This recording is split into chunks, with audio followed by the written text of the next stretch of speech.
The sun began to hide behind the horizon, spreading strokes of orange, red and gold across the sky. The village seemed peaceful, as if the day had been devoured by the usual routine. The Quandao River, with its deep and mysterious waters, reflected the sky like a magic mirror. But there was something disturbing about that calm. It wasn't just the whisper of the wind or the sound of leaves moving. It was the silence that preceded something inexplicable, something that the entire village feared but did not dare to name. Among the dense trees, a group of children played, laughing loudly, their voices cutting through the serenity of the place. Their laughter was pure, an echo of innocence in a world where danger seemed far away. But for Suburi, the youngest of the group, there was something different about that day. Something drew her away from others. While everyone was running through the bush, Suburi suddenly stopped on the riverbank. Her bare feet touched the damp earth, and she felt a shiver run through her body. His eyes widened, staring at the water. It was as if she heard a call, a delicate, mesmerizing, almost human sound that seemed to rise from the depths. Suburi, stop playing around. Let's go home. The voice of Boma, her older brother, echoed behind her, but it seemed distant, muffled by the sound that now filled her mind. She hesitated, looking back, but the sparkle of the waters and the melodious whisper drew her back. It was impossible to resist. The wind suddenly picked up, stirring up dry leaves all around. The tree branches swayed, creating dancing shadows that seemed to take on a life of their own. The air grew heavy, as if something unseen was watching. Suburi took a step forward, then another. Her little feet sank into the mud on the bank as her breathing quickened. Suburi. This time, Boma's voice was filled with concern. He ran to where she was supposed to be, but found nothing. Suburi, where are you? He shouted, now panting, his eyes desperately searching for any sign of her. Other children approached, their faces transformed with uneasiness. She was here just now. I saw it, said one of the girls, pointing to the river, whose calm waters now seemed to mock them. As the group began to call Suburi's name in unison, the wind abruptly ceased, plunging the place into an oppressive silence. Even the birds, which normally sang at dusk, were quiet. It was at that moment that the sound of quick footsteps broke the tension. They were Suburi's parents, with makeshift lanterns made from candles and glass containers. Suburi's mother's face was covered in tears, while her father maintained an expression of disbelief and fear. "The river took my daughter," shouted the woman, her voice breaking. "I warned you. I warned that no one should approach him at nightfall." The villagers began to gather, forming small groups to look for the girl, but there was something that no one dared to say out loud. Whoever disappeared in the Quandao River was never found again. There were no traces, just ancient stories and whispers of a pact that none of the younger ones fully understood. Lanterns swayed in the gathering darkness as the men and women of the village called out to Suburi, but the river, with its treacherous glow, remained silent, as if it had just swallowed a secret it would never reveal. Boma remained on the bank, staring at the water. "Suburi, please come home," he murmured, his voice now hoarse. He felt the weight of guilt crushing his chest. Maybe, if he had been quicker, if he had held her hand, she would still be there. But something in the back of his mind was bothering him. He had also heard something. It wasn't just the wind. It was like a calling, a sound that seemed to know every thought and fear he had ever had. He looked at the river again, feeling anger rising within him, but also a terrible sense of helplessness. As the night wore on, the Quandao River became darker, its surface, so calm it seemed crystallized. The villagers began to murmur old stories, their faces illuminated by the flickering flames of the lanterns. "My grandmother said that the river has a life of its own," one woman whispered to another. "They say he takes what he wants, and what he wants never comes back." The other woman shook her head, her eyes full of fear. "Don't say that out loud. He can hear." Suburi's mother fell to her knees on the bank, sobbing uncontrollably. "My daughter, my little Suburi," her words were almost inaudible, drowned out by the sound of the wind that began to blow again. But this time, the wind felt unnatural.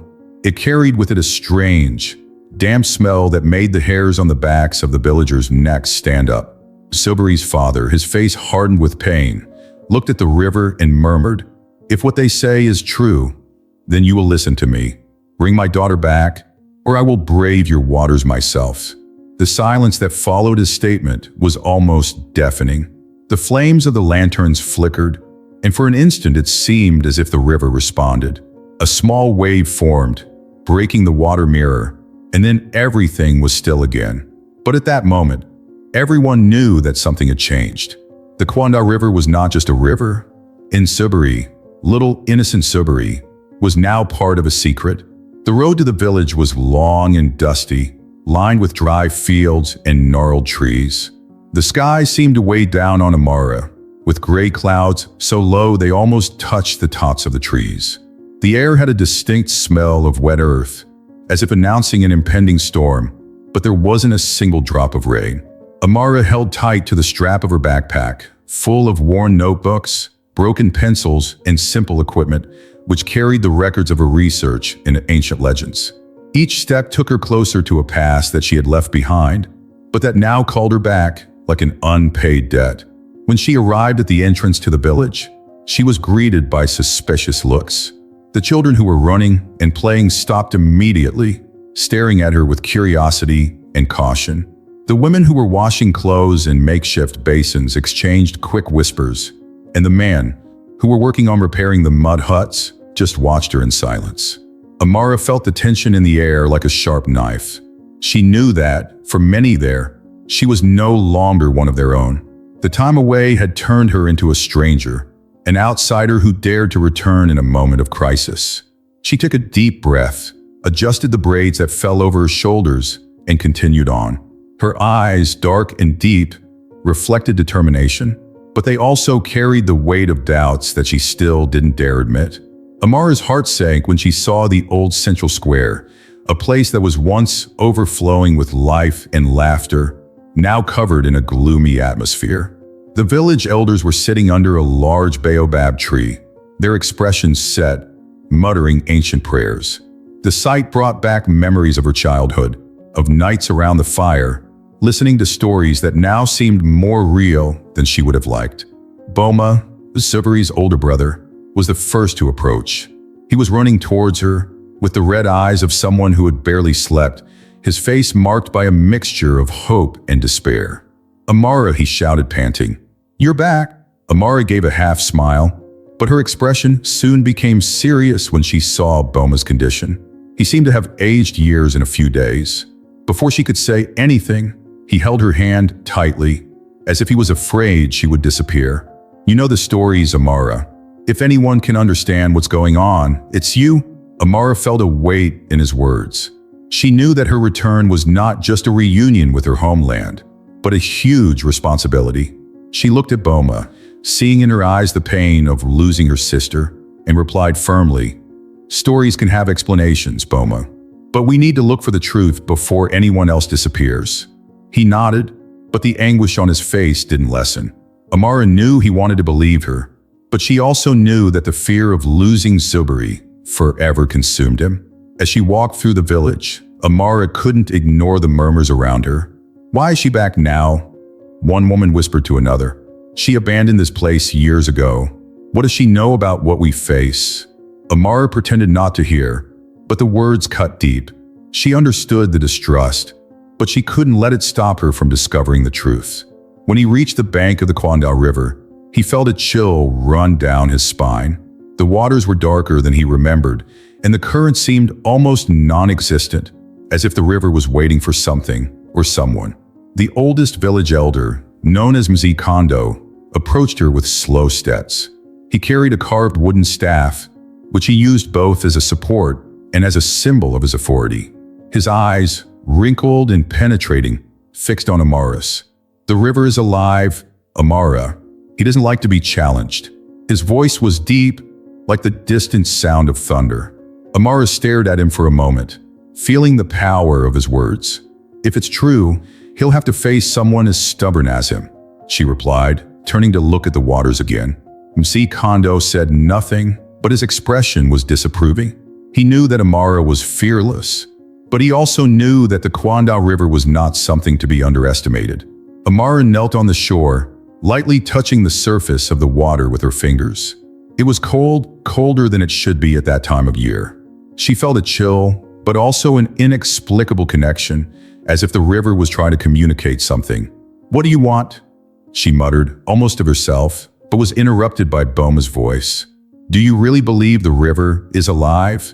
He seemed torn between curiosity and fear. Amara stood up, wiping her hands on her skirt. "I believe there is something more here, Boma. Something we don't fully understand.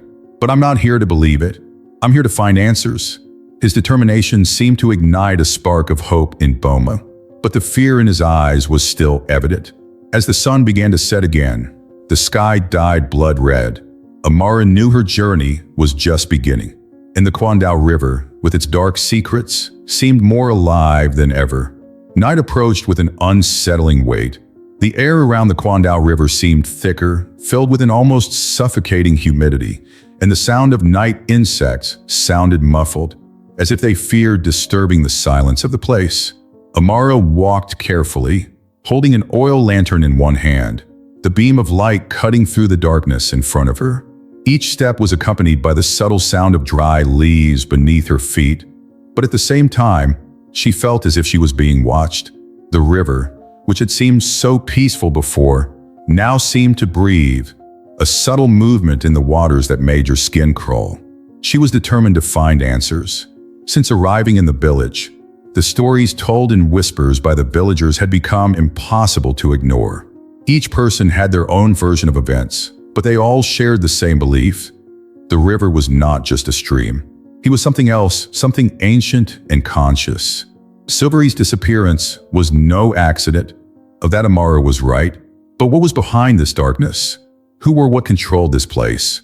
As these questions pulsed through his mind, an unexpected noise caught his attention. Among the trees near the shore, a figure appeared.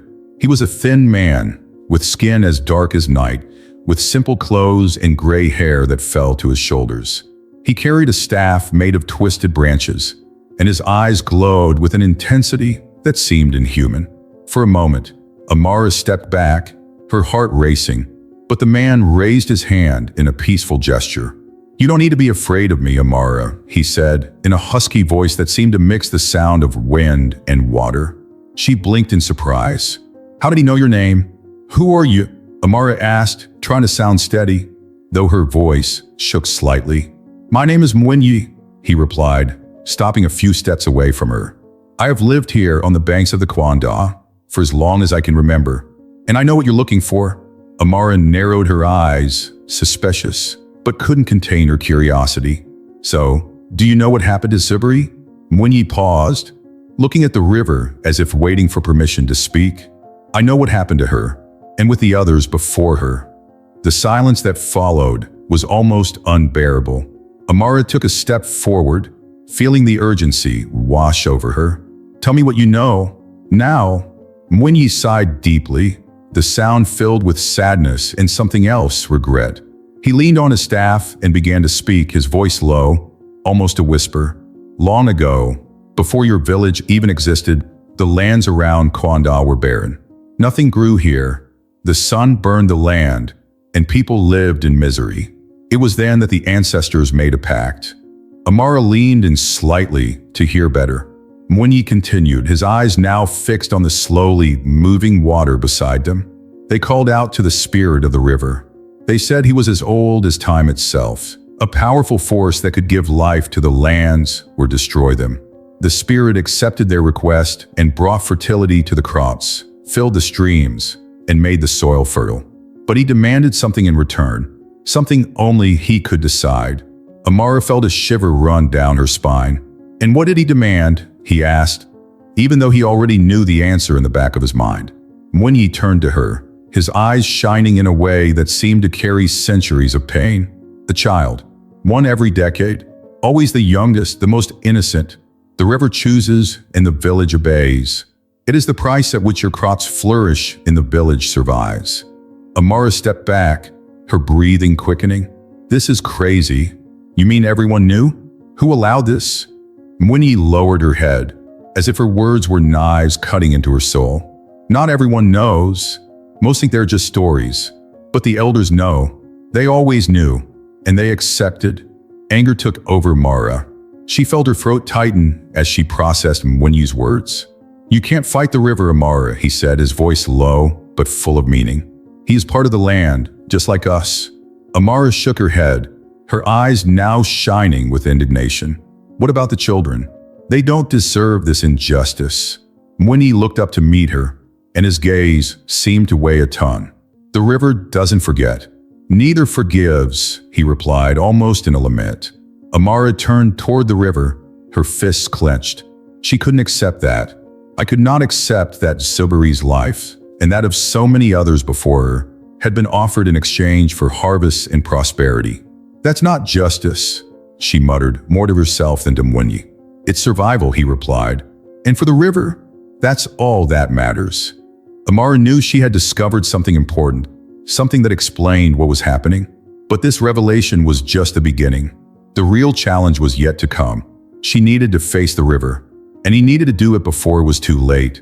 Night fell like a heavy veil, enveloping the village in almost tangible darkness. Only the sound of the Kwandao River filled the silence, its steady flow seeming like an ominous melody that reverberated through the trees and the souls of those still awake. Amara, with her face marked by tension and her hands dirty with dirt, was kneeling on the riverbank. Before her, a small circle had been traced in the mud with symbols that glowed dimly in the flickering light of a torch. The ancient text she had found in Mwenyi's hut lay open beside her, the worn pages looking as fragile as the time they tried to unravel. She took a deep breath, feeling the heavy humidity in the air penetrate her lungs. Every word he murmured was a mixture of ancient languages, sounds that seemed to come from the depths of his soul. The ritual she performed was dangerous. Mwenyi had made this clear. "If he called the river spirit, he will come," he had said, his voice carrying a dark warning. "But he's not human, Amara. He doesn't feel like we do. He doesn't think like us. And he doesn't like to be challenged." But Amara had no choice. She knew that if she didn't do something, Zoberi and other children after her would be swallowed up forever by that cycle of sacrifice. Her determination was greater than her fear, but still, she felt her heart beating faster, as if something inside her also knew the risk. When the last sound of the incantation echoed in the air, the river, which had been calm until then, began to rumble. Small waves formed on its surface, quickly growing in intensity. The torchlight flickered, almost going out, as the water seemed to take on a life of its own. Amara backed up a little, still kneeling, her eyes fixed on what was happening before her. The water began to rise, forming a humanoid figure, tall and imposing, with contours that shone like the moon reflected on the surface of a lake. The figure's eyes, two glowing spheres of light, seemed to pierce straight into Amara's soul. When the spirit finally spoke, its voice was not just a sound. It was a sensation, reverberation that seemed to come from all directions at once. "Why do you call me, mortal?" Amara swallowed hard, but kept her stance firm. "I came through the cycle of sacrifice," she said, her voice strong despite the fear she felt. "I have come to free Zoberi and end the pact you made with this village." The spirit tilted its head, as if studying her, and then responded with a voice that seemed filled with centuries of wisdom and menace. "Do you challenge the cycle that sustains your own existence?" He raised one of his liquid hands, and immediately images began to appear on the river's surface. Green and fertile fields, bountiful harvests, villagers smiling as they picked fruits. "These lands were dead before me. I brought them to life, and the price is right." Amara looked at the images, but didn't let them shake her conviction. "What about the children you took?" she asked, her voice thick with emotion. "You called them fair price? They had families, dreams, lives. Their lives are worth more than any harvest." The spirit did not respond immediately. Instead, he raised another hand and new images appeared. This time, they were visions of drought, famine, and death. "Without the pact, this is what awaits you," he said, his voice sounding like distant thunder. "Are you ready to condemn the entire village to save one life?" Amara's heart raced, but she didn't give in. "This isn't a choice," she said, her voice now shaking with anger. "This is tyranny. You are not helping this village. You are enslaving her." The spirit leaned closer to her, eyes shining even more brightly. "Then prove your strength, human. Show that you are worthy of defying the cycle." Before she could respond, the spirit raised both arms, and the waters around Amara began to shake violently. She was knocked back, but quickly got up, feeling the ground beneath her feet begin to shake. What followed was a struggle that seemed more spiritual than physical. Amara used the symbols and words of ancient texts to create barriers against the spirit's attacks, but each spell she cast seemed to drain her of energy. She felt the weight of each word, as if she were carrying the weight of the village itself on her shoulders. The spirit, in turn, was tireless, its attacks increasingly powerful. In one moment, he managed to break one of Amara's barriers, knocking her to her knees. "You can't defeat me," he said, his voice full of certainty. "I am eternal. I am the river."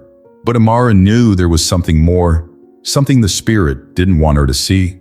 As he fought, she began to notice a pattern in his movements, a connection between the symbols of the pact and the power he used. Then, in a moment of clarity, she realized the bond that linked the spirit to the village was not unbreakable. It was a contract, a bond that could be undone if she found the key.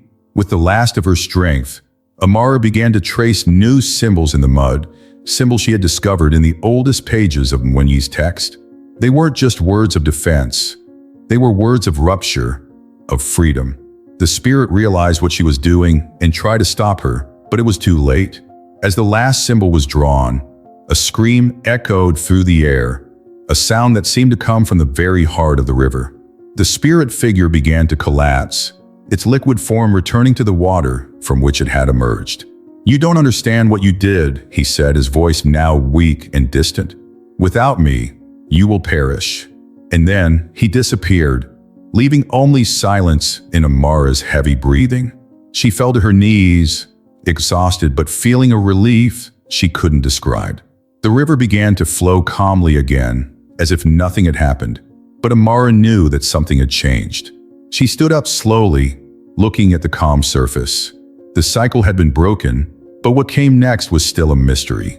The village would have to face its own destiny without the shadow of the pact, and Amara knew the real battle was just beginning. The sun was beginning to rise over the horizon, dyeing the sky with soft shades of orange and pink, like a shy promise of a new beginning.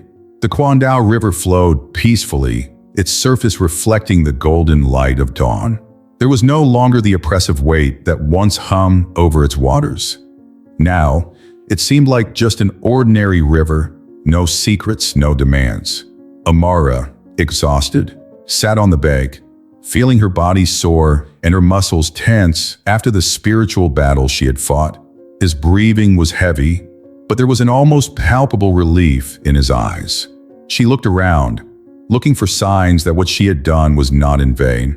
That's when he heard a sound coming from nearby, a gentle movement in the water. His eyes immediately turned to the opposite bank, where a small figure emerged. It was Zuberi. The girl looked confused, her eyes wide and her body wet, but alive. Amara ran to her, ignoring the pain in her legs, and pulled her out of the water. The girl trembled, but soon found the warmth of Amara's arms. "Are you well?" Amara asked, her voice shaking with worry. Zuberi did not respond immediately. Instead, he looked at the river as if trying to understand what had happened. Finally, she murmured, "I heard a voice," and then silence. The villagers began to slowly gather around, alerted by Amara's screams upon finding Zuberi. The girl's mother was the first to arrive, her legs seeming to weaken when she saw her daughter in Amara's arms. "My daughter," she cried, falling to her knees and enveloping Zuberi in a desperate hug. Tears streamed down the woman's face, mixing with the mud on her hands. "Thank you, Amara. You brought my daughter back," she said between sobs, looking at Amara with gratitude. But amid the commotion, the tension was palpable. The villagers whispered among themselves, exchanging looks that revealed a mixture of relief and apprehension. Boma, Zuberi's older brother slowly approached. He looked at his sister with eyes shining with emotion, but also with something more. He turned to Amara, his voice filled with concern he couldn't hide. "What now, Amara?" he asked, his expression serious. "Without the pact, what will become of us?" The silence that followed his question was almost deafening. Amara felt the weight of all expectations fall on her. She knew she had broken something that had sustained a village for generations. But I also knew that that cycle needed to end. She looked at the surrounding villagers, their expressions reflecting a range of emotions. Fear, hope, doubt. Amara took a deep breath before responding, her voice firm but filled with compassion. "You will survive. As always they survived, but this time it will be with freedom." His words were met with silence, but there was something different about that silence. It was no longer the oppressive silence of the river, but a silence full of possibility, of something new and unknown. The village elders, who until then had remained on the sidelines, stepped forward. The eldest of them, Zikondo, looked directly at Amara. "You did what none of us had the courage to do," he said, his voice thick with respect. "But now, the responsibility is ours." Amara nodded, feeling a mix of relief and sadness. She knew her journey had come to an end, but the path to the village was just beginning. Without the pact, harvests could fail, and challenges would certainly come. But for the first time, they would face these challenges in their own strength, without the burden of an unfair price. As the villagers dispersed to care for Zuberi and organize the village, Amara remained on the riverbank, looking at the waters that now seemed so calm. She felt a hand on her shoulder and turned to find Winnie. The hermit felt different, almost lighter, as if an invisible burden had been lifted from his shoulders. "You did it, Amara," he said, his voice soft. "But what comes next is something even you can't control." Amara smiled slightly, her gaze fixed on the river. "I know," he replied, "but control was never the goal. It was freedom." Winnie nodded but said nothing more. He knew those words carried greater weight than any promise. As the sun rose into the sky, dispelling the shadows of the night, Amara began walking back to the village. Each step felt lighter than the last, but still, she felt the weight of what she had left behind. She knew she could never truly escape what she had faced, but she also knew she had made the right choice. As she passed the central square, where villagers were gathering to discuss the future, she realized that her work there was done. They no longer needed her, they needed each other. Without looking back, Amara left the village. His thoughts were torn between the past and the future, but his heart was at peace. She knew she had broken the cycle. "I knew I had given that village a chance to fight for itself."